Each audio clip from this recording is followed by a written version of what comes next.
as well as our senior captain, Spike Albrecht, and Caris, LeVert. If you guys want to, Coach, you want to open up with a statement? Sure. And then we'll take questions for all three.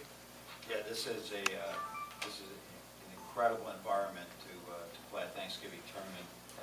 Haven't been outside yet, however, but it looks really nice out there. And but it's just a special thing to be invited down here to have these young men be able to play against big-time competition in this environment. So we're excited about this, given the fact that we had a disappointing outcome last Friday night to get back on the horse and go after really a team, Connecticut, that appears to be every bit as good as Xavier, if not better. So it's a great challenge for us, but another opportunity for us to grow. Take questions for Coach or the players. John, what specifically about UConn presents challenges for you guys? Well, I just over the history. First of all, their age right now is the fifth. They hit the jackpot with the fifth-year guys. I mean, that's a huge advantage to have guys that have those type of numbers, and all of a sudden have them for another year. We've been struggling to get four-year guys, let alone five-year guys. So that's really been a good thing. The big fella, we don't see many shot blockers or the way they play him behind their offense and throw it over the top. We just don't see that very much. There have always been a good defensive teams. I see so many similarities from Jim Calhoun's teams now to Kevin's teams. They're solid. They're really solid. Spike, Caris, how do you guys keep your team focused when you're in an environment like this? Just probably a lot of distractions. How do you keep the younger guys not on basketball? I mean, they know we're here on a business trip. We know that we didn't have a great game on Friday, and we're here to kind of redeem ourselves and play a great tournament here. Yeah, just similar to that, and I think the coaches do a good job keeping everybody focused, whether it's film sessions and whatnot, just to make sure people aren't out running around. At the end of the day, we're here to play basketball. Have you guys had any more time to reflect on that Xavier game and talk to you guys about that a little bit? And if so, what did you talk to them about? Go ahead, Caris. Yeah, we watched a little bit more film today, more offensive clips. I think after the game we watched a lot of defensive clips. We learned a lot from it.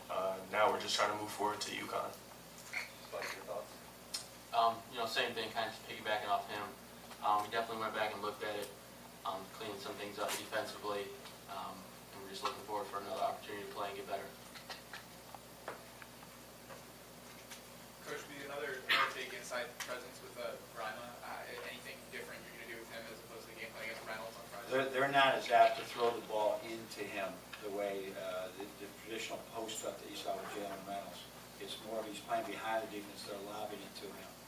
So it's a 4-out, 1-deep type of approach. They're very unique to what I've seen before. And so they're basically trying to drive the ball. This game continues to change. 4-on-4, he's sitting behind there, and does your big man step up? What does he do? So that's the difference. He'll have a factor in the game. Defensively, he's a different factor because he's as good a shot blocker as there is. So quite a challenge. Guys, John talked yesterday a little bit for both of you guys about kind of realizing that your 35 practices into the year, and for you guys as seniors, you've had 235 practices or whatever I think you said, but 335 for those guys. I guess in terms of, is that something that you've also talked to the younger guys about, or anything like that? That there's no more kind of time to work through things. You got to kind of get going here. Like much as that for us. Yeah, I think that's been a big point of emphasis. It was all off season, especially the preseason up to now. Last year was a lot of teaching, so we had a lot of young guys.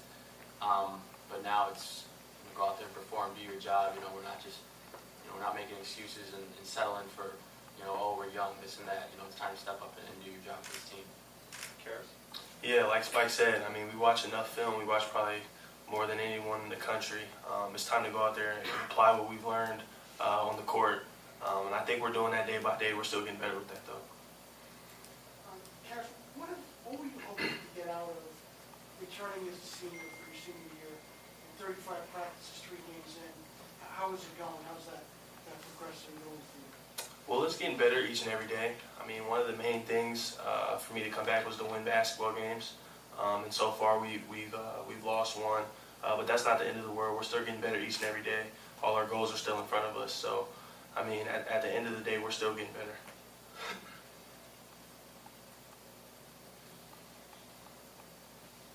Yeah, John, I don't think we answered much yesterday about Hamilton as a matchup, kind of all the things, versatility, kind of probably similar a little bit to Caris. Is that something you're curious to see? Is those two? Well, yeah, but also, they'll play him. He's a point guard 1 minute. He led him in assists. He was second assist guy last year on the team.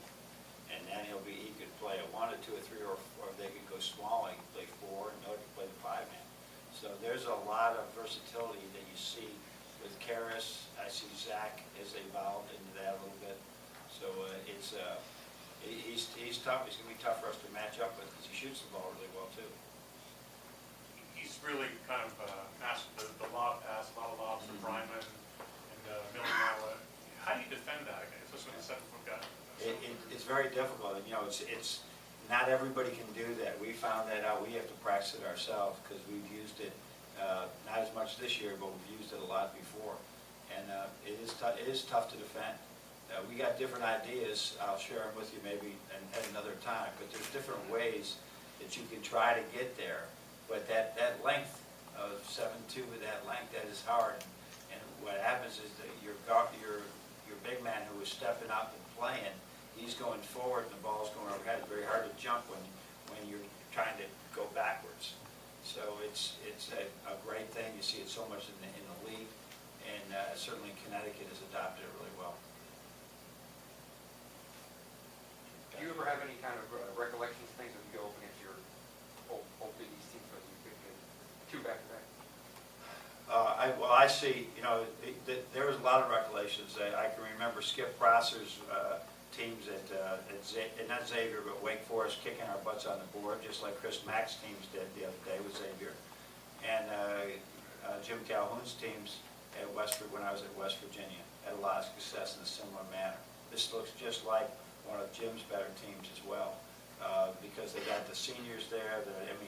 They really reloaded with these seniors. They were rebuilding last year, now bang, they really got it done with these 2 seniors coming, these graduate players coming in. So, but there is Jim Calhoun it taught Kevin to be a great player, and now it's taught him to be a really good coach, and Kevin knows what to do now that he has the reins. Do you know him at all? College? No, I do not know.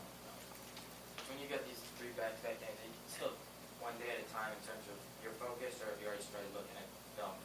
I mean, not me personally. I wouldn't look ahead, but my assistants have been all over. I don't think we've covered teams, 5, 6, 7, and 8 that are not in our bracket, because that would be a lot of time. But we are spending time, obviously, to tomorrow's game, and then Syracuse and Charlotte are getting equal attention, but not with our team. That's just for our coaches. When you get to tournaments like that, you hope that there's things that are happening every day in practice that will allow you to have a quick 1-hour meeting, quick 1-hour walkthrough. They got to guard us too, and then you just play from there. But we never believed a great deal in trying to prepare for a team we might not even play. That's what John mentioned yesterday, that you might be going a little bit slower than you hoped coming into these potentially 3 games, 3 days. Where are you at? Getting better. Still not where I need to be to play the way I want to and need to help this team. But been working really hard with the trainers and people like that. So it's improving, but it's still not where I should be and where I hope to be. Still just more limited mobility, or are you sore? Are you in any pain or anything? No, the soreness and all that stuff, it's getting better. But I think just as far as getting back into shape and kind of getting some of that muscle endurance back in my legs and moving freely, things like that. I hadn't played in a long time, so that's still coming back. It's just a long process. Coach, how's Zach?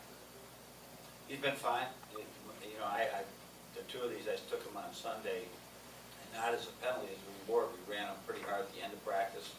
We did our test that we do to see if you're in shape, and both of them came through came through it fine.